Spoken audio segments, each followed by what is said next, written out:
কয়েকদিন আগে আওয়ামী লীগের এক নেতা, এই কেরানীগঞ্জের এক প্রভাবশালী নেতা আমাকে ফোন করেছিল। তিনি ফোন করে আমাকে বলে, আমরা কোনোদিনও ভাবতে পারি নাই, আমরা কখনো কল্পনাও করি নাই নসরুল হামিদ বিপ্পু সাহেবের মতো মানুষ, যিনি বাংলার কেরানীগঞ্জে যখন আসতেন আমরা তাকে পীরের মতো মানতাম, সেই পীর এত হাজার হাজার কোটি টাকা বিদেশে পাচার করে দিল, তার পুরো পরিবার লুটপাট করে নিয়ে গেল। আমরা সেটা কল্পনাই করতে পারি নাই। প্রিয় ভাইয়েরা, যখন থেকে কেরানীগঞ্জের রাজনীতিতে নিপুণ রায় নেমেছে, প্রথম আওয়াজ তুলেছে নসরুল হামিদ বিপ্পু সাহেবের দুর্নীতি নিয়ে। সেই কোন্ডা থেকে মিছিল করে জিনজিরা পার্টি অফিস পর্যন্ত এসেছি, পেটুয়া বাহিনী দিয়ে, স্বৈরাচারের পুলিশ বাহিনী দিয়ে আমাকে রাস্তায় মেরেছে। প্রতিবাদটা কিন্তু শুধু আমরাই করেছি, বিএনপি। আপনারা কিন্তু অনেকেও কিন্তু কেরানীগঞ্জে তখন জিনজিরাতে নামেন নাই। অন্যায়ের প্রশ্রয়টা কিন্তু শুধু শেখ হাসিনা একক হাতে করে ফেলেছে সেটা না, আমরা অন্যায়ের প্রতিবাদ করি নাই, এটাও কিন্তু তার প্রশ্রয় দেওয়ার একটা অনেক বড় একটা কারণ।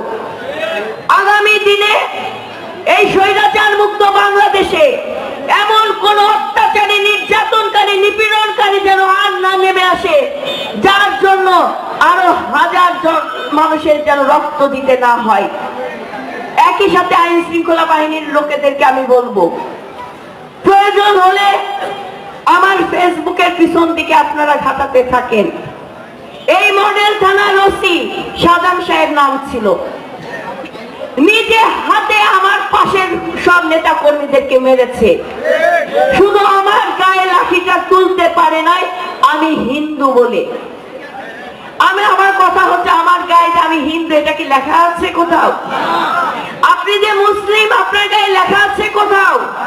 আপনার আমার রক্ত কি লাল না কালো না, এটাকে ভিন্ন করার কোনো কারণ আছে কোথাও? তা আমরা যদি একই রক্তে বহমান হই, আপনার রক্তের রং যদি লাল হয়, আমার রক্তের রং যদি লাল হয়, আমার নির্যাতন, আমি যে পরিমাণে নির্যাতনের শিকার হয়েছি, কেরানীগঞ্জে কোনো ভাই কি বলতে পারবে সেই নির্যাতনের শিকার হয়েছে? তাহলে কেন হিন্দু মুসলিমের ব্যবধান থাকবে? কেন নারী পুরুষের ব্যবধান থাকবে? কেন আমরা মানুষের মধ্যে বৈষম্য সৃষ্টি করব? আমরা যেন কোনো বৈষম্য সৃষ্টি না করতে পারি, তার জন্য কিন্তু আমাদের আন্দোলন, তার জন্য কিন্তু আমাদের অধিকার প্রতিষ্ঠার আন্দোলন। প্রিয় ভাই বোনেরা, আপনাদেরকে আমি বলবো, স্বৈরাচার শেখ হাসিনা পালিয়ে গিয়েছে তার কর্মের ফলের কারণে, তার এক নায়কতন্ত্র মনোভাবের কারণে। আর কেরানীগঞ্জের পীর সাহেব নসরুল হামিদ বিপ্পু সাহেব, উনি পালিয়ে গিয়েছে শেখ হাসিনা লুটপাটকারী ভূমিদস্যু হিসেবে কারণে। বাংলাদেশে একজন কর্মীও এখন দাবি নিয়ে বলতে সাহস পায় না, আমরা আগামী দিনে আওয়ামী লীগ কিভাবে পরিচালিত হবে আমরা সেই পথ দেখাবো। কারণ তার পথ দেখানোর পথ কিন্তু বন্ধ করে দিয়েছে শেখ হাসিনা নিজে। তাই আজকে অনেক প্রশাসনের লোকেরা ফোন করে আমাকে বলে, আসসালামু আলাইকুম স্যার। আমি শুনে অবাক হয়ে যাই। আমি তখন মৃদু সুরে বলি যে, ভাই আপনি আমাকে দিদি বলেন, স্যার বলা লাগবে না। আর আপনি দোয়া করেন ইন ফিউচারে আমরা যদি সরকার গঠন করতে পারি, আপনারা স্যার বলে সম্বোধন তাকেই করবেন যে ওই পদটা হোল্ড করার ক্ষমতা রাখে। এর বাইরে দলীয় কোন নেতা কর্মীরে আপনাদের স্যার বলতে হবে না, শুধু সম্মানের সাথে দিদি বলেই আপনারা সম্বোধন করবেন। কিন্তু আপনার দাদা কি কখনো আপনাদেরকে বলেছে যে আপনি আওয়ামী লীগ করতেন, এখন এখানে ধরো বাঁধো কাটো? বলে নাই। কারণ আমরা গণতন্ত্রে বিশ্বাস করি, যে যার দল করবে স্বাধীনভাবে করবে, স্বাধীন মত প্রকাশ করবে, এটাই হচ্ছে স্বাধীনতা, গণতান্ত্রিক ধারা।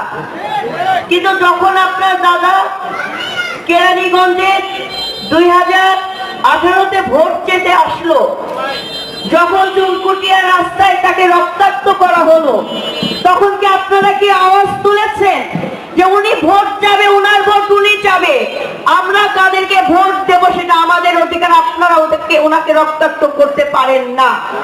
আওয়াজ কিন্তু আপনারা তোলেন নাই। অর্থাৎ একটা অন্যায়ের প্রশ্রয় যখন একজন দেয়, সেই অন্যায়কারীর অন্যায় করার প্রবণতা দিন দিন কিন্তু বেড়ে যায়। এটাই কিন্তু ইসলাম বলে, হিন্দু ধর্ম বলে, খ্রিস্টান ধর্ম বলে, বৌদ্ধ ধর্মের কিন্তু একই কথাই লেখা আছে। আমরা কিন্তু সবাই সবার ধর্ম পালন করি, কিন্তু আমরা সত্যি কথাটা কেউ বুক চিতিয়ে বলতে পারি না। আমার একইভাবে আমি আপনাদেরকে আহ্বান জানাতে চাই, আসুন না আমরা সবাই মিলে এই বাংলাদেশটাকে, শুধু কেরানীগঞ্জ নয়, পুরো বাংলাদেশটাকে একটি নিরাপদ, সুশাসনের, ন্যায় বিচারের বাংলাদেশ হিসেবে প্রতিষ্ঠিত করতে পারি। আমরা সকলের যেন অন্যায়ের বিরুদ্ধে, স্বৈরাচারের বিরুদ্ধে, অত্যাচারের বিরুদ্ধে, দমন নিপীড়নকারীর বিরুদ্ধে আমরা যেন মাথা তুলে দাঁড়াতে পারি, প্রতিবাদ করতে পারি।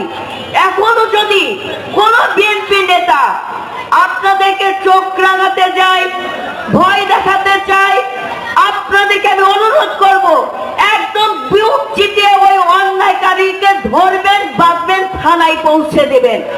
আমাদের কোনো আপত্তি নাই, কারণ আমার দলের পদ পদবি হোল্ড করে কেউ আমার দলের নামে চাঁদাবাজি করবে, দুর্নীতি করবে, তার কোনো প্রশ্রয় আমরা দিতে চাই না। আমার দলের ভারপ্রাপ্ত চেয়ারম্যান দেশনায়ক জনাব তারেক রহমান, দেশনেত্রী বেগম খালেদা জিয়া এখনো পর্যন্ত যে ত্যাগ স্বীকার করে যাচ্ছেন, সেটা হচ্ছে বাংলাদেশের গণতন্ত্র পুনরুদ্ধারের জন্য। তাই আমরা আপনাদেরকে বলতে চাই, আমরা দখল করব, অবশ্যই আমরা দখল করব। বাংলাদেশের জাতীয়তাবাদী দলের নেতৃবৃন্দরা, আপনারা দখলবাজিতে নামবেন, সেটা হচ্ছে জনগণের মন দখলবাজিতে নামবেন।